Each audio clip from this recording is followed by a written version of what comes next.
Saudações, caro internauta, bem-vindo à Angope.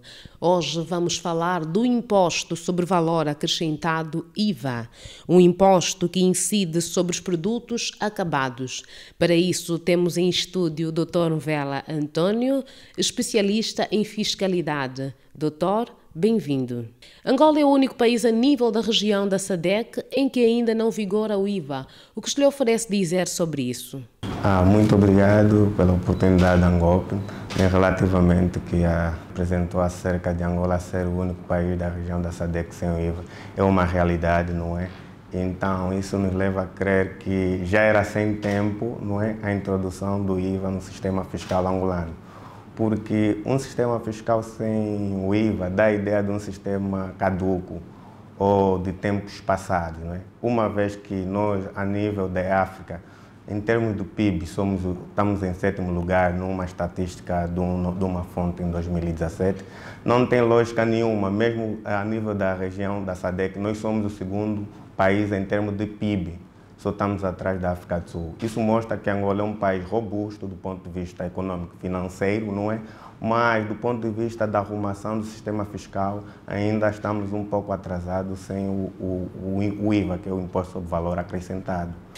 Que benefícios é que o IVA poderá trazer para o nosso país? Podemos traçar 3 linhas de benefícios. Do ponto de vista do próprio Estado, não é? Aqui falamos do Estado como a entidade máxima, né, que tem incumbência, né, de gerir o sistema financeiro, né, e na pessoa dos seus órgãos auxiliares, o Ministério das Finanças e os institutos tutelados como o AGT, os benefícios que nós vamos ter é o alargamento da base tributária e do aumento da arrecadação de receita. Isso do ponto de vista do sujeito ativo, que é o Estado. Agora, do ponto de vista das empresas, nós podemos ter muitos benefícios também, como a atração do investimento externo, e também teremos outro benefício que é a estimulação da exportação. Uma vez que o IVA já traz a componente de retirada, não é, dos impostos à importação, suponhamos que uma empresa, por exemplo, vem da África do Sul, vem para o sistema fiscal angolano e queira exportar o seu produto para o mercado externo, não é? Nesta ordem de ideia, o produto vai ser exportado sem nenhuma carga fiscal. Isso vai permitir que o produto exportado chegue no mercado estrangeiro, né, com um preço mais reduzido, porque a saída do sistema fiscal angolano, se esse bem não é consumido, ele é retirado todos os impostos e a economia fica mais robusta e fica mais competitiva. E nós estamos numa época que, por sinal, até o final deste exercício, queremos entrar na zona econômica livre da SADC, não é? E o IVA também se comporta como um mecanismo de integração econômica, não é? Agora, a nível dos contribuintes, temos também outra vantagem, que é a redução do papel, não é? Porque o IVA já compõe aquela componente mais tecnológica, que a submissão é via online, não é? E também temos outras vantagens, né? Os empresários, por exemplo, vão ter os produtos com menos carga fiscal, como tínhamos com o imposto de consumo, não é? Quanto ao investimento estrangeiro, acha que com a entrada em vigor do Imposto sobre Valor Acrescentado, o empresariado estrangeiro vai poder entrar com maior confiança no nosso mercado? Eu entendo que sim, há maior confiança na medida em que ele já sabe de antemão que os produtos que ele vai ter, por exemplo, se ele tem a perspectiva de exportação.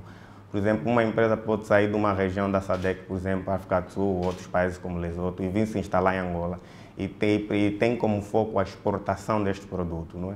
Então, se ele tem como foco a exportação desse produto, já sabe que o produto vai sair de Angola com o preço da cara do produto, sem nenhum imposto, sem nenhum outro imposto, como é que acontecia anteriormente ou até agora. Por exemplo, se uma empresa vem se instalar no sistema fiscal angolano e pretenda, por exemplo, exportar produtos para Portugal, para a Europa, estamos a falar de Portugal como uma comunidade europeia no seu todo, não é? Então, esse produto ia com imposto de consumo, se ele tem incidência do imposto de consumo. Se o produto, por exemplo, valia 10 kwanza e tinha incidência de qualquer imposto de consumo, por exemplo, de 5%, o produto chegava até os destinatários, que são os consumidores final, com um preço de 10,5, com um imposto já crescido. Entrando naquele sistema fiscal, não é? O produto, não é?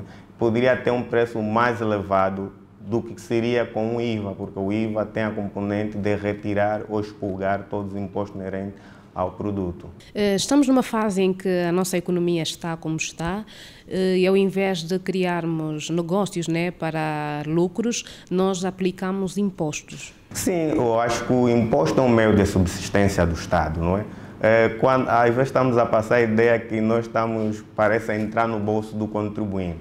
Eu acho que não é bem assim. Vejamos, o IVA vem para substituir uma série de impostos também. Por exemplo, o Código do IVA, ele revoga o Código do Imposto de Consumo, não só todo. Ora, se nós fazemos a comparação de alguns produtos importados, eles vinham com uma taxa muito elevada, por exemplo, 40%, não é? Com o IVA, por sua vez, reduz essa taxa para 14%. Então, não se podemos passar a ideia que parece entra mais um imposto, não é? Quer dizer, acresce mais um imposto. Ele não acresce efetivamente. Ele vem substituindo um conjunto de impostos. Por exemplo, muita incidência do IVA. Já temos em sede de imposto de consumo que foi revogado. Por exemplo, os trabalhos de forma independente. Eles sempre foram tributados, não é? Foram tributados 10%, não é? Mas o IVA é 14%. Há uma falsa ideia ou uma mensagem que reina na opinião pública, no sentido de pensarem que, apesar do IVA ter uma taxa de 14%, ele, do ponto de vista técnico, ser um imposto mais elevado que, por exemplo, o imposto que está a se tributar agora, o imposto de consumo de 10%. Mas isso é uma falsa ideia, na medida em que o IVA não tributa, não é plurifacial, quer dizer que não tributa em várias fases da transmissão onerosa dos bens ou serviços, porque ele tem um efeito dedutivo. O imposto de consumo, cada passagem ou cada transmissão de agentes econômicos, ele vai acumulando o imposto. E possa ser que o imposto de consumo, ao fim do consumidor final, pode ter uma taxa até de 100%, por exemplo, sobre o valor do próprio produto. Já com o IVA não acontece, porque ele é abatido na transmissão. E ao invés de começarmos a fazer, né, apenas com os grandes contribuintes, não acha que deveríamos partir de uma vez com todos os que têm contabilidade organizada?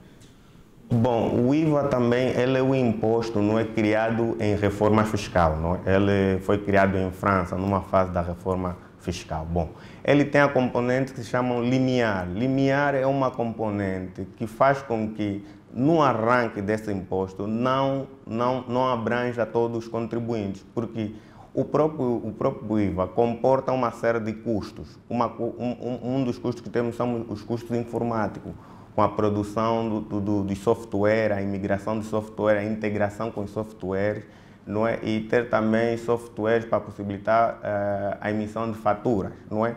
Ora, nesta ordem da ideia, este limiar faz com que algumas empresas, não é? Algumas empresas, falamos aqui de contribuintes, têm que ficar fora por um período transitório, não é? Para permitir que se organizem e depois entrem, não é? No mercado, ou seja, na incidência do IVA. Vejamos lá, as empresas pequenas, por exemplo, as empresas pequenas, não é? Muitas delas atualmente nem sequer têm ou capacidade financeira para adquirir um software robusto, não é? Então ficam numa fase de mais ou menos de preparação, não é? E os grandes contribuintes, suponhamos, por exemplo, uma empresa como a Chevron, uma empresa como a Zara, que mais ou menos atende pelo nome de Quero, não é? Eles têm uma equipa já de informáticos, né?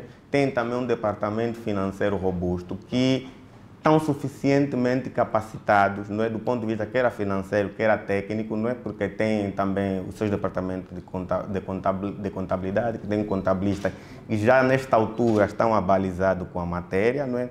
Tendo em conta que é um processo de informação da AGT e que era também da Ordem dos Contabilistas de Angola, esses estão mais capacitados. Então, numa primeira fase, não é conveniente integrar todas as empresas ou todos os contribuintes, porque vai passar aquela desorganização ou falta de preparo. Já os grandes contribuintes, que comportam um universo de 421 contribuintes, que foi lançada a lista dos grandes contribuintes, estes sim nesta primeira fase, estão melhor capacitados para atender a dinâmica do próprio imposto. Será que com a entrada em vigor do IVA em Angola poderemos registrar alguma subida nos preços a nível do mercado?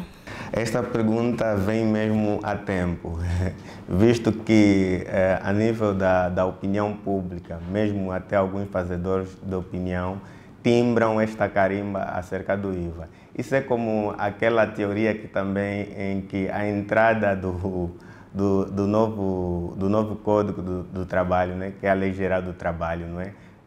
Contribui para o despedimento. Isto é uma inverdade, não é? Na medida em que as subidas ou descidas dos preços depende da conjuntura econômica e das forças de mercado, a procura e a oferta. Vejamos lá, desde 2015 até 2019, os preços têm estado a subir. Quer dizer que tem a ver com a conjuntura econômica, não com a entrada do imposto. Se nós efetuarmos uma estatística, mesmo só neste ano, de dezembro, de janeiro até o mês de junho que nós estamos, há uma ligeira subida de preço, mas isso nada tem a ver com o IVA, porque o IVA ainda nem está implementado. Com a entrada do IVA, nada vai influenciar. Se os preços tiverem que subir, isso é resultado das próprias forças de mercado, porque nós estamos numa economia de mercado. Os preços também eventualmente poderão baixar, mas isso também é resultado das próprias forças de mercado, não do imposto que entra no mercado.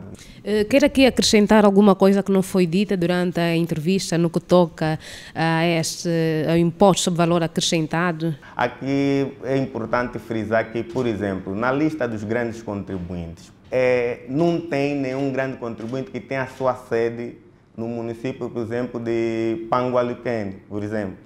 Não tem, do Cuito-Cuanaval, enquanto o banco não tem quase. Não é? Se não tem, nós utilizamos em Angola um sistema de contabilidade concentrada. O sistema de contabilidade concentrada permite que, mesmo que os lançamentos são feitos numa deslocação da sede, não é? O próprio processamento é feito na sede. Por exemplo, vamos supor que temos um banco, vamos supor um banco angolano, o Banco Angolano de Investimento. Ele pode ter uma agência, por exemplo, no Cuito-Cuanaval, mas a concentração dos lançamentos é feita cá em Luanda. Então, nesta ordem de ideia, não necessariamente, não é, que no Pangualuquene tinha que ter um contabilista lá para fazer a contabilidade, por exemplo, de uma determinada agência do Dubai. E também temos outra coisa que queiramos desmistificar. Há quem diz que a maior parte da população de contabilistas está em Luanda, então, por exemplo, no município do Cuito-Cuanaval, teria que ter também contabilista para poder, não é? Ou seja, fazer o lançamento ou o registro da informação. Não necessariamente tem que acontecer assim. Por exemplo, nós não temos na lista dos 421 grandes contribuintes, não é? Não temos nenhum que tenha uma sede, por exemplo, no Cuito-Cuanaval. Então, não é necessário que tenha uma desconcentração dos contabilistas, não é? Para que o IVA seja implementado. Por exemplo, nesses 421 grandes contribuintes, quase todos têm a sua sede cá em Luanda.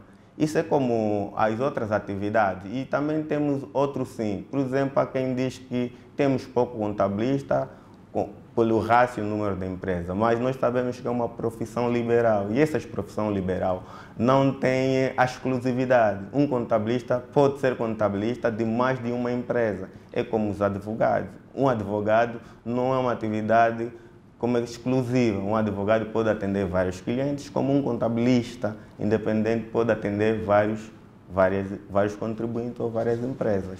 Muito obrigado, Dr. Vela António. E essa foi a nossa entrevista em torno do imposto sobre valor acrescentado, o IVA. Essa entrevista que veio no sentido de desmistificar alguns pensamentos e opiniões daquilo que é, na realidade, o IVA. Gratos pelo carinho da sua audiência.